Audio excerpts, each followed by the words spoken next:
A very warm hello to you and welcome back to another episode of Sid Meier's SimGolf. This is episode number 3 on this channel. If you remember last time we built the third hole over here and we played our first tournament which we won, which means our bank balance is now healthy at 44,800. So what we're going to do today is we're going to look at just making this hole as good as it can be, hole number 3, adding in hole number 4, and then seeing what we need to do to increase the SGA evaluation. You can see I'm on 67 out of 100. We're at municipal at the moment. We won't get into the next category until we have 6 holes, but we're not going to rush into that. We may well as well today, because we were challenged at the end of last episode to a 1-to-1 match against Josim Pro. And anything that I can do to boost my stats will be helpful. If you look at the professional accomplishments, match victory, 9-hole course and £500,000 tournament are the next kind of achievements that we need to aim for in order to get the in order to improve our player. Top 10 designers, I'm in first, and those are just from other playthroughs. That is the first one at the minute with a score of 14,000 is from sandbox mode. If you'd like me to go through a sandbox mode or show you the sandbox course that I have created, or if you'd like me to have a go at recreating in the game some of the most famous courses around the world, then leave those down in the comment section below and I'll have a look and see if I can recreate the road hole at St Andrews or the 8th hole at Pebble Beach, some of the really iconic holes in the world of golf. So just to remind ourselves then, we've got hole 1, which is this par 4, which a majority of people are getting a 5 on, and still quite a lot of people are getting 6s and 7s, but it is rated at 89% and everybody is happy about it.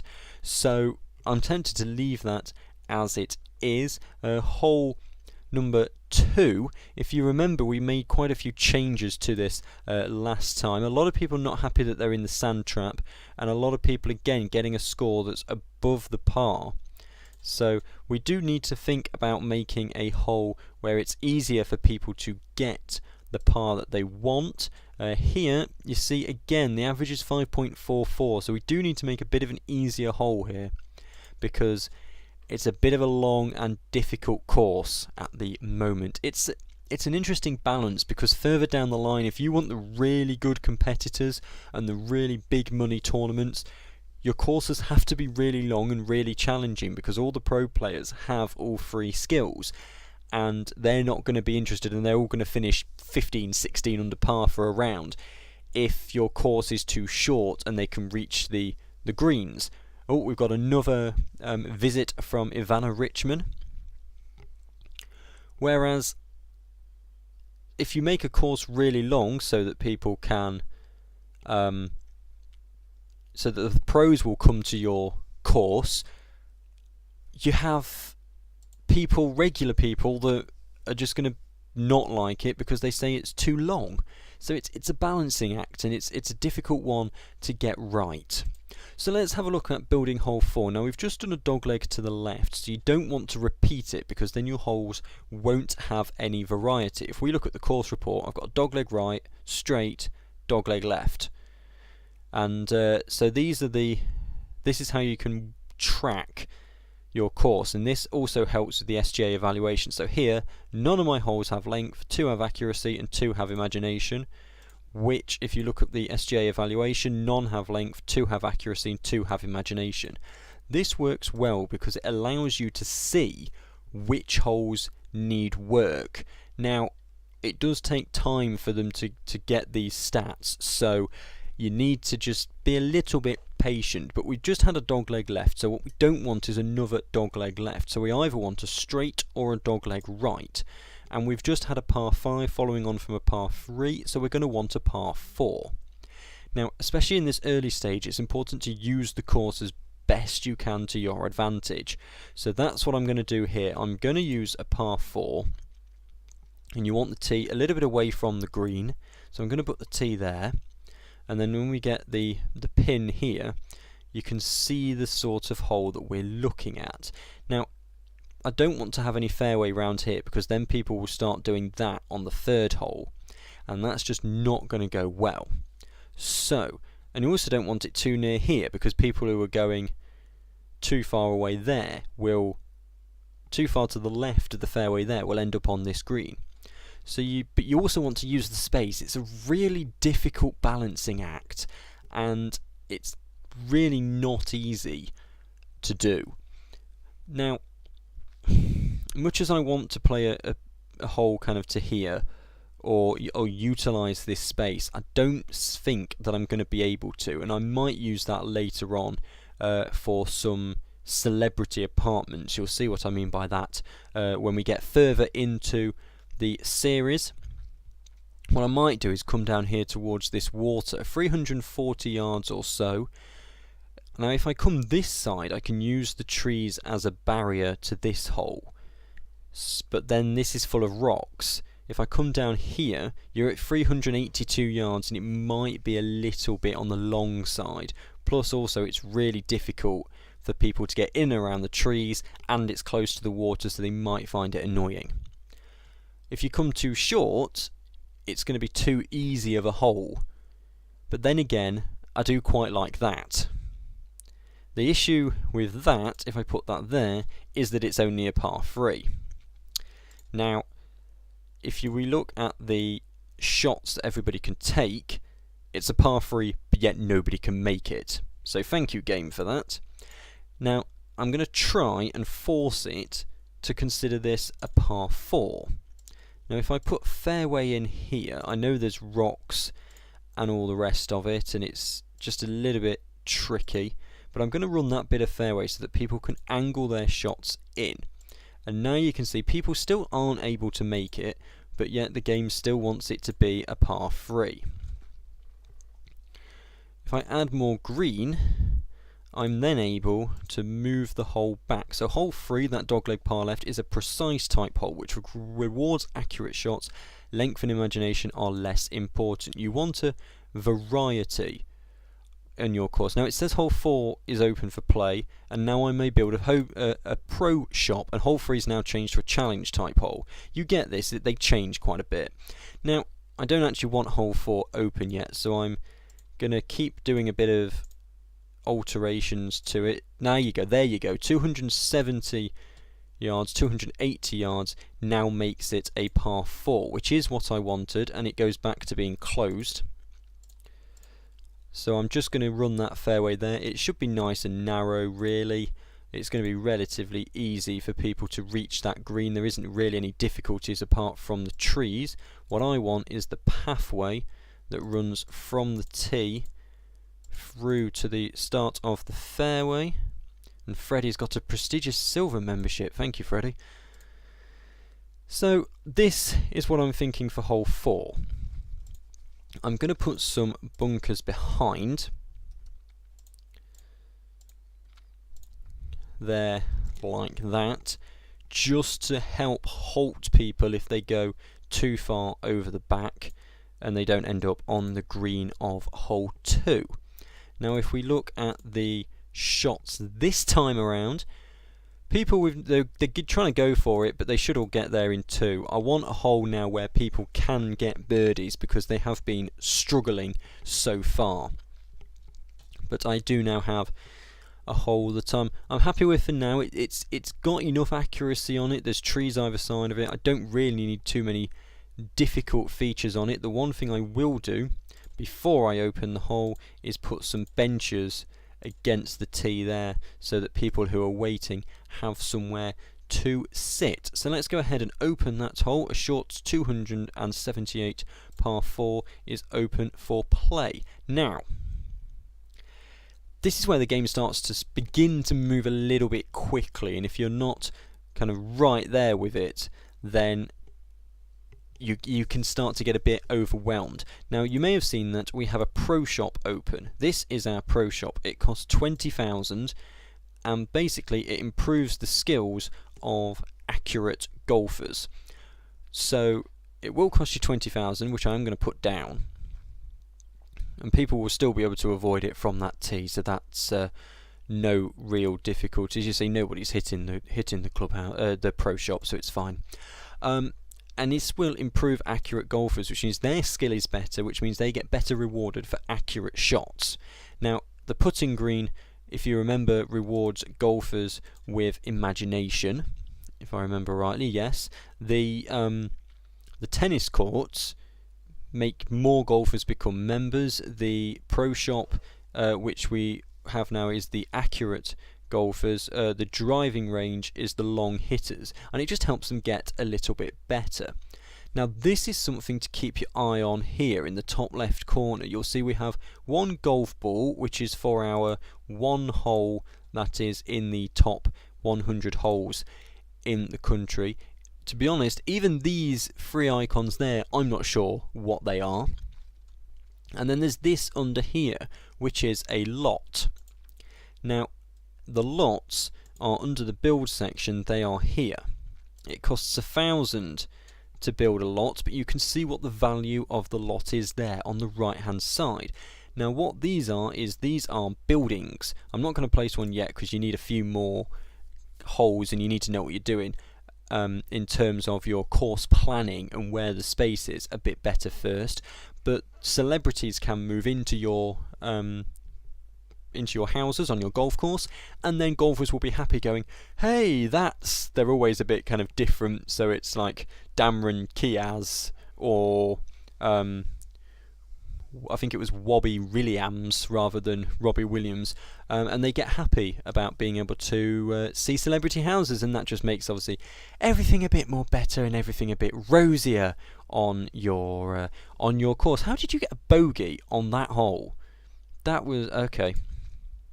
So they finished their hole there. You can see all the nice happy green smiley faces, so I must be doing something right. Now, my grade for a municipal look is up to 80 out of 100, which means that the prize money increases. So the better holes you have, the more facilities you have, the kind of more prestigious tournaments you can get on your course, and they bring with them more prize money. The ultimate aim is to make a Grand Slam course. I've not even made that yet on my off-camera plays. So far I've got to a championship course, but not a Grand Slam course. A Grand Slam course is effectively your major tournaments in the real golfing world. So that's hole 4. We kind of need to just let that run for a little bit. So someone's managed to, with the long hit, you see, get onto the green in one. So they should hopefully be looking to make an eagle or a birdie. So it's quite a nice, easy hole for them, especially after the longer holes that we have had around here. And I've also noticed that a lot of my greens are quite flat, which means people will snake putts in from a much greater distance because the green is flat. It's hit it straight at the hole. I mean, Ben's going to just take a long putt here. That's straight towards the hole. It's only just wide, but he'll definitely get a birdie on that hole. And Gianni looks like he will as well, which is very handy indeed. And my money as a whole is going up. So with that all kind of going well and everyone's quite happy, there we go, they both got a birdie. Let's have a look at hole 5.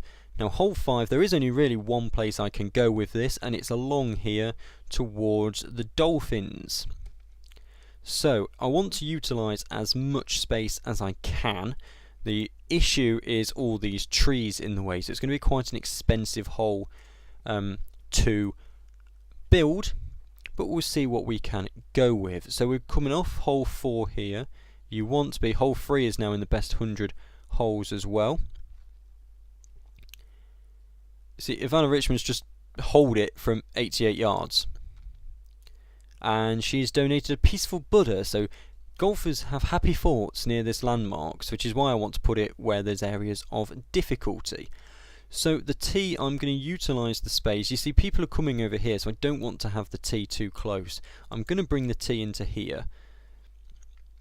And straight away, I'm going to alter the points here because I don't like having the tee raised up like that, so we'll have it blending in nicely with the rest of the scenery. Now the green for hole 5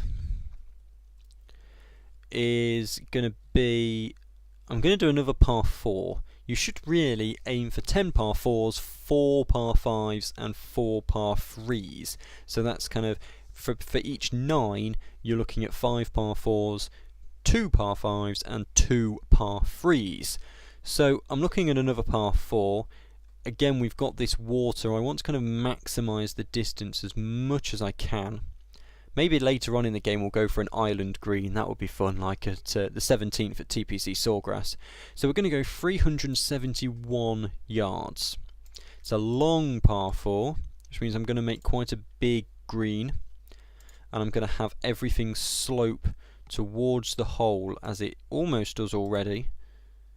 But just to kind of make things slightly trickier, it's going to slope towards the hole. I'm just going to keep it in at that back edge, because otherwise everyone's going to run into the water and they're going to go, oh, I've hit the water, I played a club too much. And now we've got to think about the best way of getting, see, at the moment they want to come round here, and it's just like, no, why are you, they want to come here and then hit it over the corner or something strange. So I am going to play, you see now they're trying to go through here. So, this is going to get a little bit expensive to remove these trees. Oh, I am picky's here again for a course expansion. What I'm going to do is I'm going to put this hole in and then I'm going to play that one-on-one tournament. And we'll see if I can beat the, I've forgotten who it was like Jusim Pro or something. Along those lines, we'll just put some rough in here. Problem is, you see, is if you leave the trees in, golfers with no imagination will just absolutely hate the hole, because they are never going to get anywhere with it. And I'm actually going to put a pot bunker in here just to, you see, the hole is flat, so everyone's just snaking it in. You can see why this game it can get away from you as soon as as soon as you're there quickly and you're getting going. People just start putting stuff in all around the site. You see, everyone there is hitting the tree. So I have to get rid of that tree. So I'm going to get rid of the tree, but I'm going to try and halt people from going for it by putting a bunker in the middle. And I'm going to put another pot bunker there as well. So you have to now go from there and then onto there. Now the people with no length again are going to have to try and get on in 3 and 1 putt it. But other than that, that is hole 5 really. The more you play this game, the kind of quicker you'll get at putting end of year 2005, money up, fun up, skill up, membership up. Perfect. And now I'm on to the 9th place there for my total score. The more you play this game, the quicker you'll get at designing holes that look nice and play well. I only finished my sandbox yesterday, so I'm kind of quite used to building the holes kind of the way I want them. So there is hole 5, a 377 yard par 4, open. Now that I've played 5 holes, I may now build a tennis court. A tennis court helps your players to begin play with a better attitude, so they'll be happier when they start, is basically what is being said there. And as we said from earlier, it helps more golfers become members. So all my kind of buildings are around here. It only costs 30,000 plus 4,500, so I'll place that down there. I'm down to 33, but it's going straight up again, so I don't mind too much about that. So what we'll do now to finish this episode off is we'll have this one-on-one match against Jusim Pro. The good thing about playing a one-on-one match is that if you were to play a tournament, everybody else has to leave. I don't want everybody else to leave because I am picky is here and I want the extra course. So I'm going to play the one-on-one match against Jusim Pro. So this is my all-round. See, he's got accurate irons and a high backspin shot, but he doesn't have length. So hopefully I should be able to win this match. Now we've seen me last time I tried to play this shot, I ended up in the pine trees on the far hand side of the fairway, and this time I've ended up right in the centre of the fairway. Bad etiquette by me though to play a shot when Gianni is right there, playing his shot as well. But this is now where you can just slow down. It's not so Jussi is in the rough on that side. I get a feeling I might be able to see where this is going. You can see there's a lot of people around now, and once we've played this match before I finish, because at the minute I'm still just waiting to get my next shot going, is you can employ here, you can employ marshals and they will speed up play. So I've got a ranger here, and the ranger will, if I put him here where there's a bit of a queue, he will force people to play a bit faster. Time for me to try the high, but I'm not as far as I would like, so I'm going to play it safe, although this may roll back into the waste bunker. Let's have a look. No, I've landed that on the green to within 12 feet, and my accurate irons improves to 40%.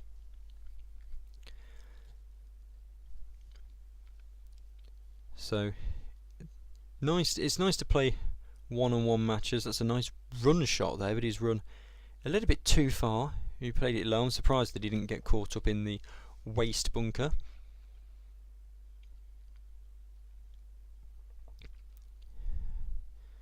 And this is a £2,000 a hole match, and he has played 5 shots and still not in, so I've got 3 putts to win the hole. There you go, I got a birdie, sorry. And this guy is playing my course, and he might go onto the board of directors. So I'm £2,000 up from that first hole. Let's see how I do here, because the last time, I don't want to play too early because people will get a little bit upset if I hit them. I'll try this shot again. Last time I got within a few feet of the pin in the tournament, if you remember, in the last episode. So this time I think I'm going all the way through into the sand. Not quite the sand, but you see I still lose 10% of my fade shot. Oh, I am in the sand. It says I'm in the sand trap even though the picture doesn't show me in the sand trap, but I should be able to get out of there with relative ease. And he's gone. Why has he gone over there?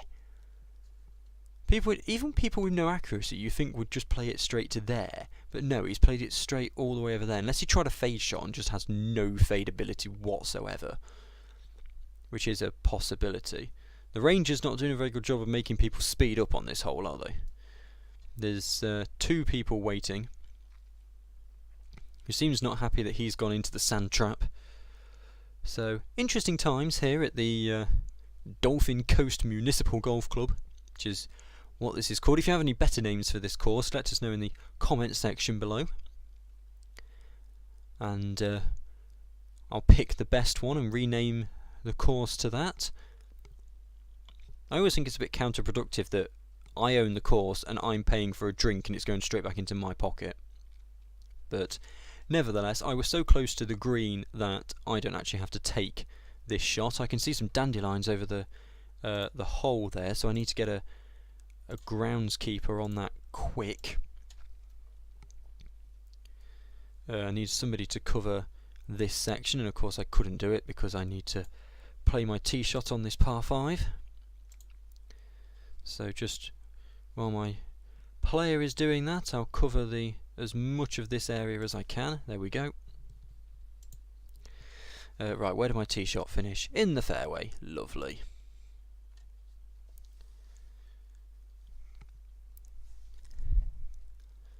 Just nice and slow, and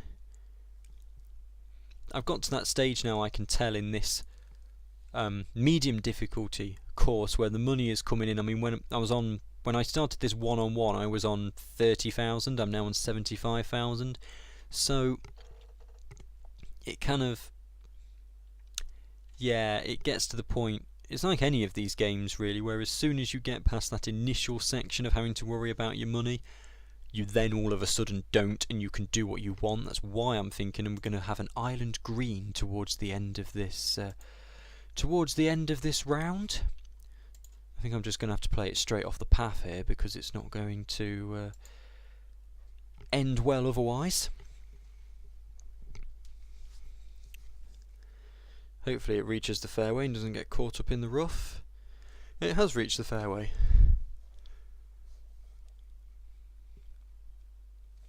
So I got birdie and a par on this par 5. It's looking good to try and get somewhere close to a birdie as well. An eagle's a bit kind of out of the question, but I'm on the green in 3, so a birdie is a possibility. I might look at altering some of the elevations on this green. I don't understand how my opponent is getting so far off course every single time. So he just rolls that up towards the pin. Now of course these 3 holes we have played before when we played the tournament, whereas these next 2 holes I haven't. So this is going to be interesting, because I don't really know what to expect. It is a short hole. I am just going to play a straight shot and try and roll it up towards the edge of the green. Once I get better length I can reach this in 1, and what you'll know when the tournament organisers come along is I know for a fact they are going to want to change this into a par 3, because you can nearly reach it and they don't want everybody getting eagles. So what I'll do when I'm looking to try and make a really long course for the Grand Slam competitions is I will bring this flag further down here. Now we have a happy ending to a story here, which is very nice. Golfers are kind of happier if they have happy endings to their stories. I don't understand where this golf ball has come from, or I think that might be from someone on the tee. I think I've overtaken I Am Picky, which is not ideal. So hole 4 is playing quite easily, to be honest. High backspin shot right towards the pin, and in fact actually I put it into the hole, so my luck is up to 40%, so he can't win this hole now. So that's another £2,000 in my pot. You see, we've gained 70,000 in the time it's taken me to play 4 holes. How's I Am Picky doing?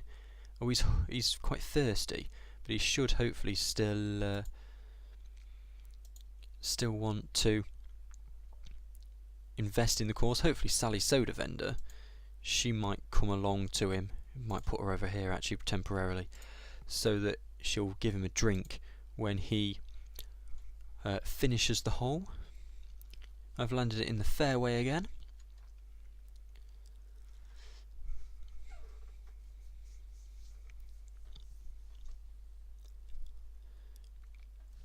So you see why you need marshals here, because otherwise you just end up waiting for ages. Now I Am Picky's playing the last hole. He's last heard to mutter it's the best course he's ever played. That's good, because it means he's going to want to invest more money, and more money is definitely what we need. Hole 2 has been recognised as heroic, which rewards length and imaginative shot selection, with accuracy not as important. Now I'm going to play... This is an interesting one, because this green is on a slope, and what I don't want to do is try and run it down towards the hole and have it run all the way into the water. So I don't really know what to do here, because I'm scared if I play that shot it's just going to run into the water there, whereas if I play this it might end up coming too short and then not get down at all. That's just going to end up in the pot bunker, whereas that isn't going to get... Oh, let's play that. It's on the green, it's nice and safe.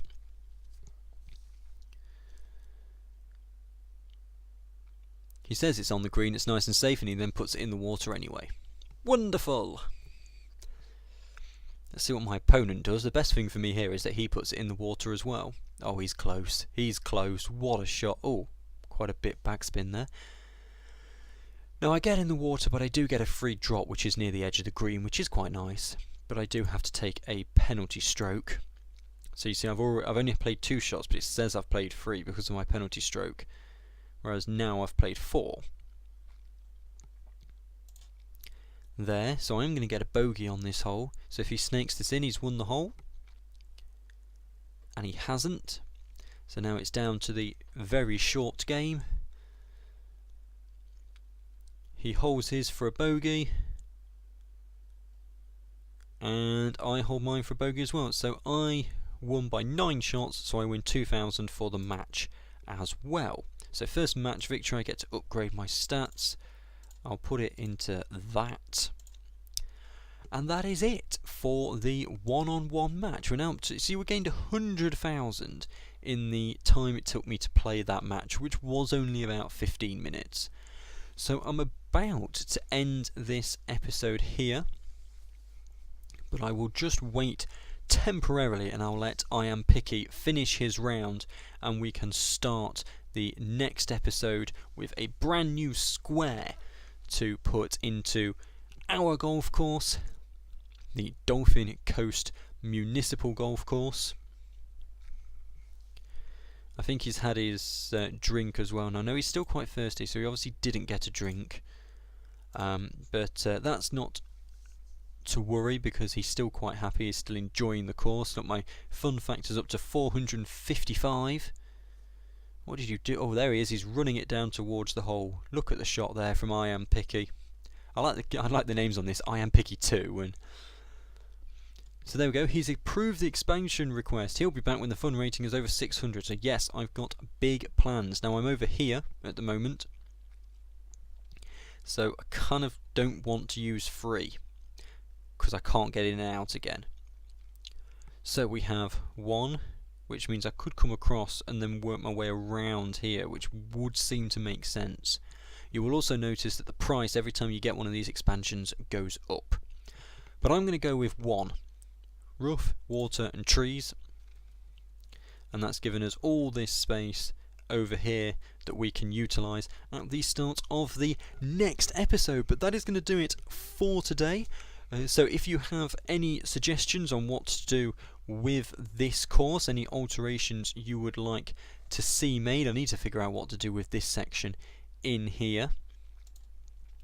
And if you would like to see me show you the sandbox course that I've created, or create a new sandbox course, and or try to replicate any of the most famous courses or golf holes from around the world, then do leave your thoughts and suggestions in the comments section below. Be sure to tune in to the next Nottingham Lions commentary. That's this Sunday the 13th at 5:30, and the next Icing on the Skate podcast on Mondays at 7 o'clock for more from me. And to make sure you don't miss anything, you can hit that subscribe button. But until next time, goodbye.